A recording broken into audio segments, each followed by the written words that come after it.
안녕하세요. 글로벌 리포트 조상진입니다. 저는 지금 DC 흑인 문화의 심장부라고 할 수 있는 유스트릿에 나와 있습니다. 20년대 할렘이 등장하기 전까지 미국에서 가장 큰 흑인 커뮤니티가 있던 곳입니다. 지금 제가 서 있는 바로 이곳이 링컨 극장입니다. 이곳에 여러 극장들이 이렇게 생기면서 흑인 문화의 중심으로 발전하다가 1968년 마틴 루터킹 목사 암살 사건 이후 폭동이 일어나고 사건 사고가 잦아지면서 침체기를 겪었습니다. 90년대 들어서면서 다시 유스트릿이 생기를 되찾기 시작했는데요. 지금은 젊은이들에게 사랑받는 거리로 자리 잡았습니다. 다양하고 깊이 있는 세계 소식 전해드리는 글로벌 리포트 지금 시작합니다.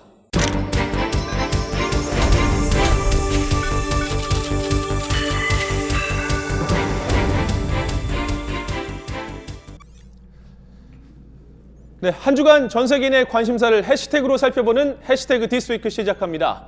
먼저 첫 소식입니다. 버니 샌더스 상원의원이 19일 2020년 대통령 선거 출마를 선언해 이 해시태그 순위에 올랐습니다. 현재 77세인 샌더스 의원은 진보 성향으로 주요 정책으로는 무료 공립대학 교육과 최저임금 인상 등이 있는데요. 지난 2016년 민주당 대통령 후보 경선에서 젊은 층의 폭넓은 지지를 받으면서 샌더스 돌풍을 일으키기도 했습니다. UFC 전 챔피언 미국의 케인 벨라스케스 선수가 복귀전에서 프랑스 출신인 프란시스 은가누 선수에게 KO로 졌는데요. 바로 그 대회 UFC 피닉스가 주요 해시태그 순위에 올랐습니다. UFC 역사상 최강의 파이터로 평가받는 벨라스케스 선수, UFC 헤비급 15대와 17대 챔피언으로 2년 7개월 만에 복귀했지만 이번 경기에 패배하면서 14승 3패를 기록해 정상 재도전이 어려워졌습니다. 클로에, 팬디, 샤넬 등 유명 명품 브랜드의 성공을 이끈 패션 거장 칼 라거펠트가 사망했다는 소식이 전해지면서 해시태그 순위에 올랐습니다. 이날 샤넬 측은 공식 인스타그램 계정에 추도의 글을 올렸고 전직 모델 출신인 미국의 퍼스트 레이디 멜라니아 트럼프 여사는 오늘 세계는 창의적인 천재 한 명을 잃었다. 당신이 그리울 것이다 라는 글을 트위터에 올려 그의 죽음을 애도했습니다. 칼 라거펠트는 향년 85세로 사인은 췌장암으로 밝혀졌습니다. 도널드 트럼프 미국 대통령이 국경장벽 건설을 위해 2월 15일 국가 비상사태를 선포하면서 트럼프 대통령과 국가 비상사태가 주요 해시태그 순위에 올랐습니다. 미국과 멕시코 사이 국경을 넘는 불법 이민자들이 미국을 위기에 빠뜨리고 있다는 트럼프 대통령. 반면 반대 측은 트럼프 대통령이 거짓 위기를 조장하고 있다며 비상사태 선포와 관련해 적법성 조사에 착수했고 미 16개 주는 국가 비상사태 선포 효력 정지 소송을 제기하고 나섰습니다. 시민단체들도 전국 각지에서 반대 시위를 계속 이어나갈 계획이어서 논란은 더 뜨거워질 전망입니다. 블라디미르 푸틴 러시아 대통령이 미국이 러시아를 위협하는 중단거리 미사일을 유럽에 배치할 경우 러시아도 이 미국을 표적 삼을 수 있다고 경고를 보내 해시태그 순위에 올랐습니다. 미국은 지난해 10월 러시아가 협정을 위반했다며 중거리 핵전력 조약 INF 탈퇴를 발표했고 러시아도 현재 조약 이행 중단을 선언한 상태입니다. 중거리 핵전력 조약 INF는 중단거리 탄도미사일의 생산과 실험, 배치를 전면 금지한 것으로 냉전이 한창이던 1987년 미 소련 간에 체결된 바 있습니다. 이렇게 한 주 동안 많은 사람들의 관심을 끈 해시태그 키워드를 살펴봤는데요. 클릭 글로벌 이슈에서 좀 더 자세히 살펴볼 주제는 해시태그 국가 비상사태입니다. I'm going to be signing a national emergency. 도널드 트럼프 미국 대통령이 국경장벽 건설을 위해 2월 15일 국가 비상사태를 선포했습니다. 이후 전국 각지에서 이에 반대하는 시민단체들의 항의가 이어지고 있습니다. 캘리포니아, 뉴욕 등 미국 16개 주가 국가 비상사태 선포 효력정지 소송을 제기했고 미 하원 법사위원회는 비상사태 선포와 관련해 적법성 조사에 착수했습니다. 미국과 멕시코 사이 국경을 넘는 불법 이민자들이 미국의 위기가 된다는 트럼프 대통령. 국경을 넘는 불법 이민자 수가 10년 내 최저를 기록했다며 트럼프 대통령이 거짓 위기를 조장하고 있다는 반대측 주장.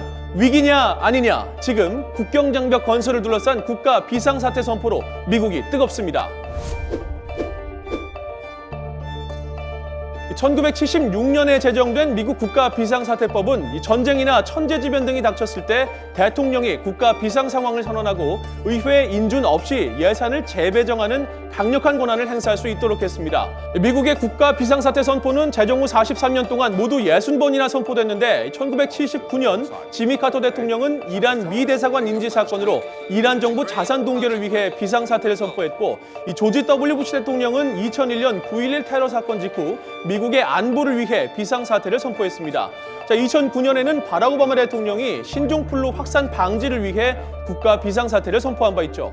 자, 이처럼 지금까지 대부분의 대통령들은 주로 국제 분쟁 해결이나 질병 확산 방지를 위해 이 국가 비상사태를 사용해 왔습니다. It's been signed many times before. There's rarely been a problem. 자, 하지만 트럼프 대통령이 국경장벽 건설을 이유로 국가 비상사태 카드를 꺼내든 것은 이례적이라는 평가가 나옵니다. 트럼프 대통령에게 국경장벽 건설은 어떤 의미가 있을까요? The wall just got 10 feet higher. It's true. It's true. 트럼프 대통령은 지난 2016년 대통령 선거 당시부터 이 국경 전체에 더 높고 견고한 장벽을 만들겠다고 공약했습니다. A big wall. It's a strong wall. Great, powerful, strong wall. I would build a great wall, and nobody builds walls better than me, believe me. 자, 그냥 높게만 짓겠다는 건 아닙니다. 이미 국경관세보호국이 2017년 공개한 시공 계약을 보면 높이는 30피트, 약 9m 이상, 전문 등반 장비로도 오르기 어렵도록 만들고 이 소재는 견고한 콘크리트여야 하며 지하 6피트, 약 2m가량 파고 들어가 집안에 고정돼 있고 국경의 반대편을 볼 수 있는 시스루 구조로 이루어져야 하는 등 이 다양한 제반 요구사항이 명시되어 있습니다. If I build a steel wall rather than a concrete wall, it will actually be stronger than a concrete. Steel is stronger than concrete. 트럼프 대통령은 올 1월 콘크리트 대신 강철 장벽을 짓고 더욱더 멋지게 만들 것이다 라고 밝히면서 이 세부 사항은 바뀌었지만 국경 강화 의지는 그대로임을 피력하기로 했죠. 자, 이를 위해 정부 예산 57억 달러를 의회에 요청했고 민주당이 절대 불가를 외치면서 연방정부 업무 일시정지, 셧다운 사태를 맞기도 했죠. 정부의 2차 셧다운을 막기 위해서 2월 12일 미 의회가 합의한 국경 안보 예산은 약 14억 달러. 트럼프 대통령은 당초 자신이 요구했던 액수에 크게 미치지 못하자 15일 국가 비상사태를 선포하고 국방 예산 67억 달러를 추가로 투입할 뜻을 밝혔습니다. 이 국경 장벽 예산으로 모두 80억 달러를 확보할 수 있게 된 것이죠. 자, 하지만 트럼프 대통령의 국가 비상사태 선포에 대해 의견이 크게 엇갈립니다. None of his military leadership, no national experts have agreed with the president that there's a crisis that warrants a national emergency. Securing the American border, stopping the criminal aliens, the known people with known terrorist affiliations, the trafficking of children, and the criminal narcotics, the deadly narcotics that are coming across our porous border. If that's not a national security, I don't know what is. 국가 비상사태를 선포할 만한 문제가 아니라는 의견과 시급한 국가안보 문제라는 의견이 팽팽하죠. 자, 미국인들의 생각은 어땠을까요? 미 공영 라디오 방송 NPR에서 실시한 최근의 여론조사를 보면 미국인 절반 이상이 국경장벽 건설과 국가 비상사태 선포를 부정적으로 평가하고 있습니다. 자, 또 다른 여론조사에서는 전체의 49%가 국경장벽 건설에 반대를, 55%는 국가 비상사태 선포에 부정적 의견을 보였습니다. 현재 미국 내에서는 비상사태 선포를 둘러싸고 법적 정당성과 위헌 논란이 확산되고 있습니다. 연방 대법원이 국가 비상사태 선포를 무효화할 가능성도 제기되죠. 또 미국의 예산권은 입법부의 권한이라며 트럼프 대통령의 국가 비상사태 선포는 입법부 고유 권한의 침해라는 의견도 있습니다. 자, 반면 트럼프 대통령은 소송도 각오하고 있다면서 적법성 논란에 자신감을 내비쳤습니다. And we will then be sued, and they will sue us in the Ninth Circuit, and then we'll end up in the Supreme Court, and hopefully we'll get a fair shake, and we'll win in the Supreme Court. 자, 불법 이민자 유입과 마약 반입 등이 국민의 안전을 위협한다며 국경장벽 필요성을 강조하고 국가 비상사태를 선포한 트럼프 대통령과 지지자들. 국가 비상사태는 거짓 위기 조장이라며 대통령의 권한남용과 의회 예산권 침해라고 지적하는 반대측.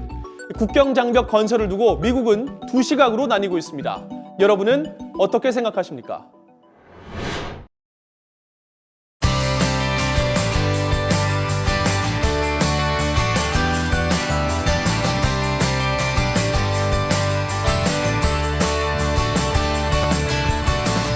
다양한 인종과 문화가 공존하는 미국, 각 지역의 역사와 고유의 음식, 또 사회의 다양성을 살펴보는 글로벌 리포트 푸드 앤 컬처 시간인데요. 자, 오늘도 현장의 생생함을 전해줄 이은신 프로듀서와 함께하겠습니다.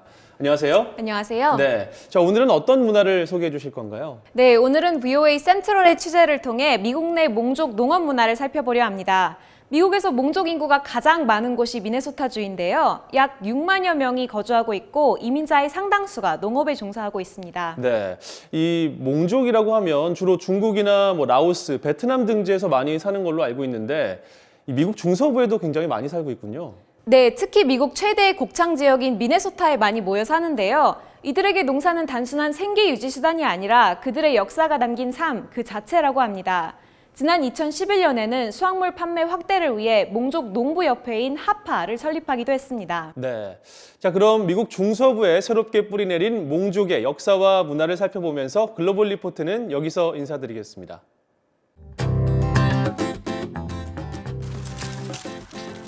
So what is HAFA? First and foremost, we are a nonprofit organization, and our mission is to lift up Hmong farmers and Hmong farming families. How do we do this? Well, we have a farm, and on that farm, we rent parcels to Hmong families, and on those parcels, they grow over 160 different varieties of produce and flowers.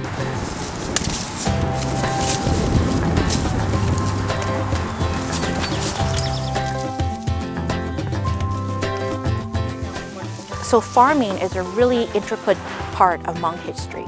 In fact, for many Hmong people, especially our elders, they didn't keep a calendar. And so when you would ask them, Grandma, when were you born? They would say things like, well, I was born during the time that the corn was planted, or I was born during the time that we harvest the rice.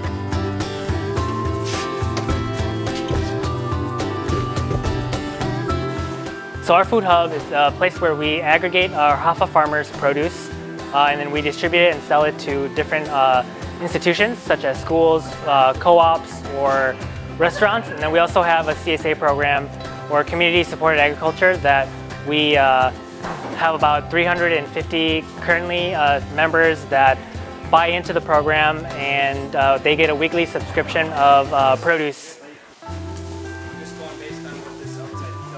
We as a younger generation have to more quickly catch up to our parents and our grandparents and capture some of that knowledge, that great knowledge that they have. At the same time, something that's very hopeful for me is that I'm seeing so many more young people be interested in agriculture not just for the sake of farming, but as a medium to reconnect with their elders, with their culture, with their language. And for me, that's so exciting because we can't forget where we came from. And when we remember that, then that only propels us further into the future.